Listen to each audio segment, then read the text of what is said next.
Channel again. So guys, in this video we will see how to fix Cash App payment failed. So guys, if you're facing such type of issues, so guys, you follow this video. First of all guys, check your internet connection. So guys, payment may be failed with a weak or unstable connection, so you switch between your Wi-Fi and the mobile data. Second thing is guys, check Cash App server status. If Cash App servers are down, so payment may fail, so you check the status.cashapp or on the down detector.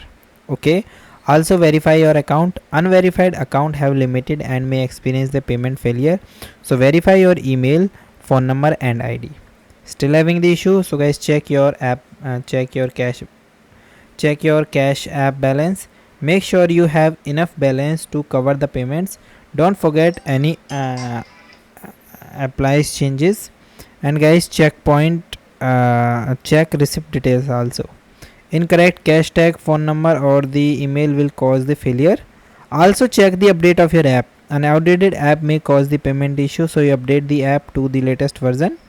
Then guys, clearing the cache and the restart. Clearing the cache and restart the app can fix temporary glitches, and clear cache in the phone setting, restart.